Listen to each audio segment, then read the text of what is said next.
What's up, y'all? Toya here, and I am back with another video for y'all. Before we get into the video, make sure you guys leave a like, subscribe, and share. Alright, y'all, so today it's about time that we started asking this question because it's getting out of hand out here, y'all. It's getting out of hand. With so much going on right now, it's really time to go ahead and dive in and see if doing delivery gig work, if it's still worth it. Now, out of all the issues that people have with gig work, I think the number one thing that most of us can agree on is whether or not you're being compensated fairly for the amount of work that you're doing. And let's be honest, this is not only an issue for gig workers, but this is also an issue for full-time folks as well. That's why I do gig work part-time because, well, money got to come from somewhere. The bills got to get paid. So, hey, whether you're doing gig work full-time, part-time, whatever, we got an issue with not being compensated fairly. Now, a lot of these points that I'm going to bring up, I have been discussing this in some of my rant videos, so if there's anything in correlation to what I've talked about already, I'll make sure I put that video down here so you guys can see if you want some more insight on what I'm talking about with that particular topic. Okay, so the first thing, this Instacart issue, right? Instacart had announced that they are going to be decreasing the pay that they are giving to their drivers, the base pay, right? Imagine if you are used to getting a certain amount of money a week or a day, whatever, how often you do it, and all of a sudden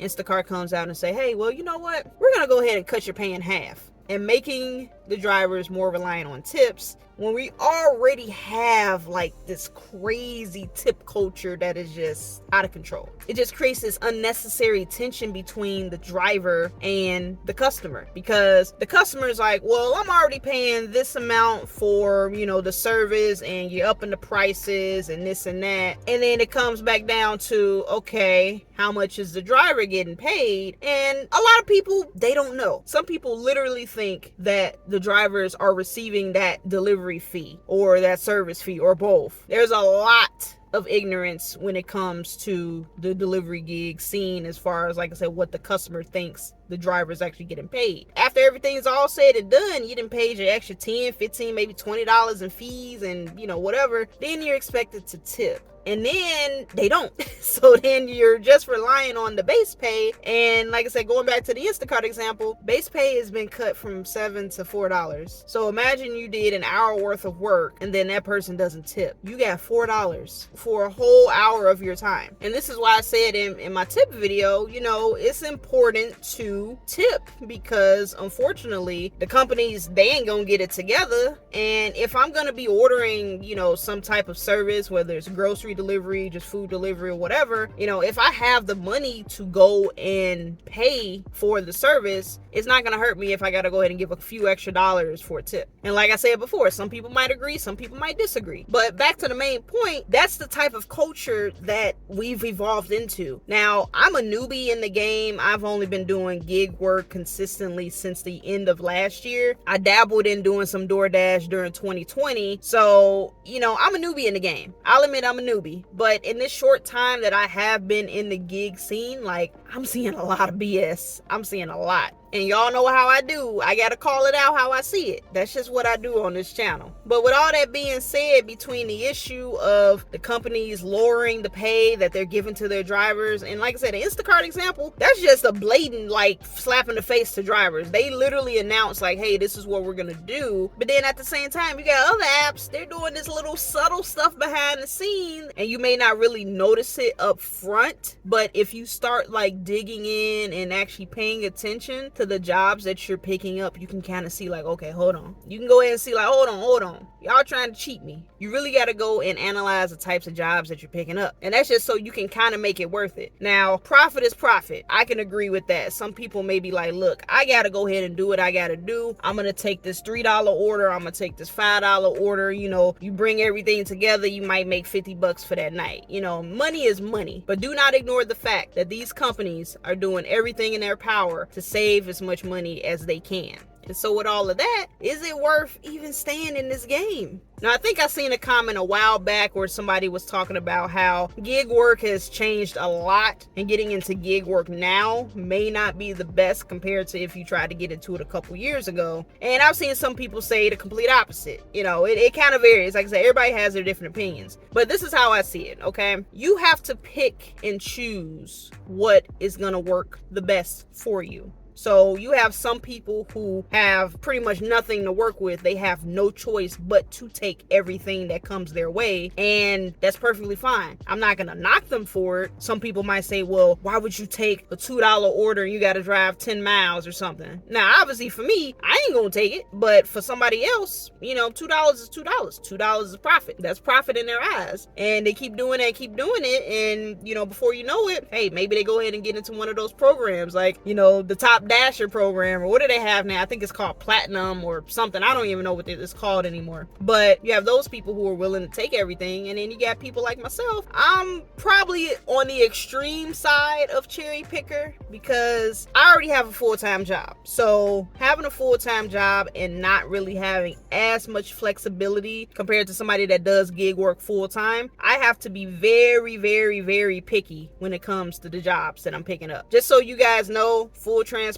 this is how I operate. I don't do deliveries every single day. I really don't. There might be some weeks I might do 2 or 3, and some weeks I don't do anything at all. And I might do, one of these commentary videos like this because there isn't anything that's coming up that I find value in. The little time that I have in my day out of my busy schedule, I'm not gonna go ahead and take anything that is less than my bare minimum. So yes, I'm super picky because since I don't have a lot of time, I have to maximize the time that I do have. And, going out and trying to get, $50, maybe $100 doing, DoorDash or Uber Eats, that's not really a thing that I can do. It's really not. And yes, technically, if I really wanted to, I could. Maybe if I went to, closer to the city, or, maybe I go to a different neighborhood, I probably could do that. But why am I gonna go drive out 10, 15 miles just to go ahead and get an extra $50 to $100? That's not even guaranteed.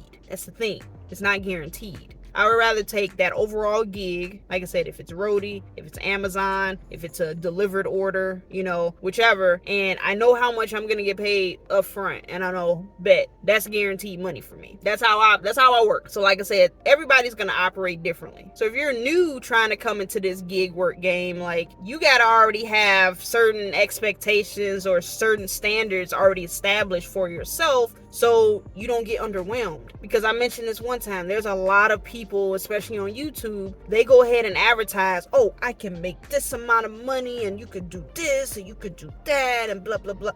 Yes, you can have those gigs where you make a lot of money in a short amount of time, but that's not all the time. I could probably make a couple videos just going over a bunch of gigs that I was offered that I turned down because, they just didn't make sense to me. And those that have been in the game for a while, y'all know how it is. Y'all know how it is. And at this point, like I said before, you got to decide, after all this is said and done, it's is it really worth still sticking around? Because you're using your personal vehicle, you're putting wear and tear on your car, you're spending a lot of money on gas, and then there's no guarantee that you're going to be bringing in the same amount of money that you're used to. And this is why I said multi-apping was key. Because like I said, if you're used to bringing in a certain amount of money and then there's a change, like I said, similar to what happened with Instacart, everything that you thought you knew, throw that out the window. That's no more. Just get it out of here. Like I've said many, many, many times before, they're just trying to do whatever they can to be the most profitable. So you have to go ahead and do the same thing for yourself. So if that means doing gig work, getting a full-time job, and doing gig work on the side, or,